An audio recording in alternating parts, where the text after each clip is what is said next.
आज जिज्ञासु बालक के घर एक आंटी आई और जिज्ञासु बालक ने उस आंटी के जाने के बाद अपने पापा से पूछा कि पापा क्या ये जो आंटी आई हैं आपको भी इतनी ही इरिटेटिंग लग रही थी जितनी मुझे लग रही थी। पापा ने कहा हाँ इरिटेटिंग लग रही थी और आपको वो इरिटेटिंग इसलिए लग रही थी क्योंकि हर बात में वो मैं मेरा ऐसा कर रही थी।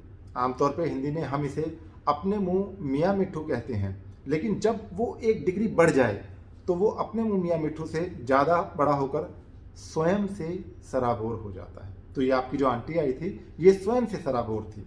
इंग्लिश में इसके लिए एक शब्द है नार्सिसिज्म।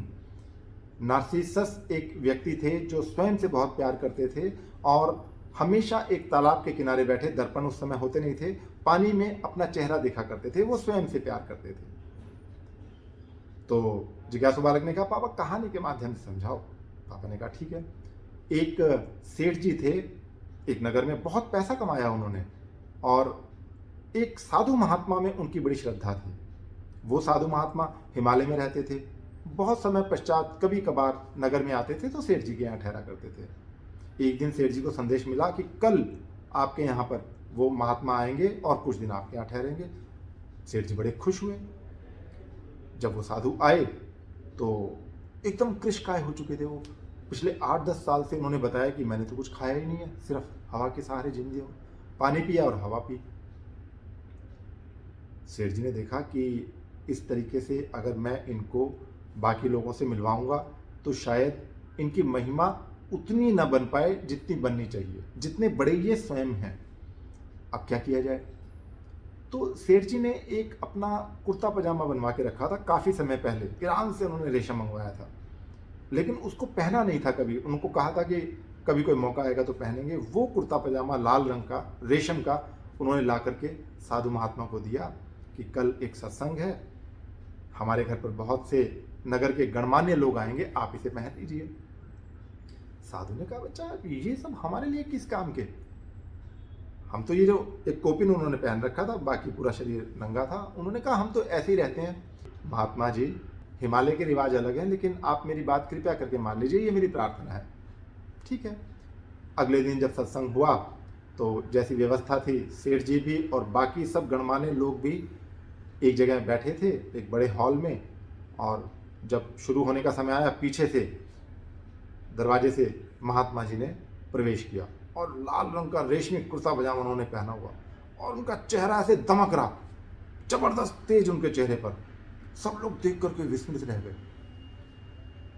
अब सेठ जी के मन में ऐसे ऐसे हो, उन्होंने ये नहीं देखा कि ये जो तप किया है साधु महात्मा ने उसके कारण इनके चेहरे पे इतना तेज है। उन्हें ये लगा कि मैं पहनता इस कुर्ते पजामे को तो कितना अच्छा लगता, मैंने क्यों दे दिया साधु महात्मा को। अब उनका ध्यान, उनका दिमाग कुर्ते पजामे के अंदर अटका हुआ है। खैर सत्संग हुआ, प्रवचन दिए गए और जब सबने देखा कि ये तो बहुत बढ़िया साधु महात्मा ने बोला, सबने कहा इनका परिचय तो दीजिए।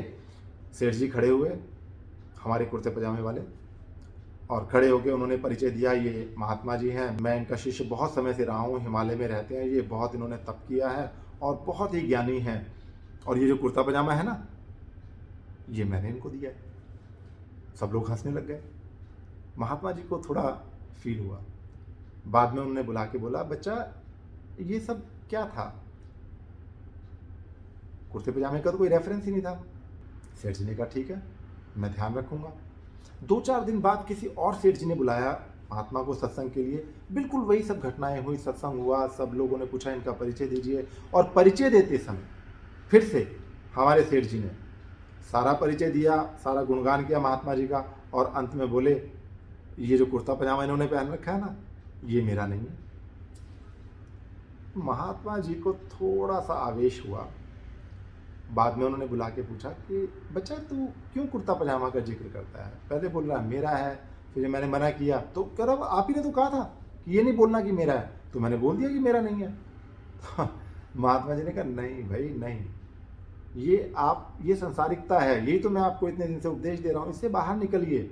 आपने किसको क्या दिया, किससे क्या लिया, मैं मेरा, स्वयं से सराबोर मत रहिए, इसका कोई जिक्र ही नहीं आना चाहिए। 2 दिन बाद कहीं और सत्संग हुआ और वहाँ पर फिर से जब परिचय देने की बारी आई तो सेठ जी ने बोला बहुत महान है ये महात्मा जी, बड़े ज्ञानी हैं। और ये जो कुर्ता पजामा है ना भाई, इसके बारे में मैं कुछ नहीं बोलूँगा कि ये मेरा है या मेरा नहीं है, मैं इसका कोई जिक्र ही नहीं करूँगा।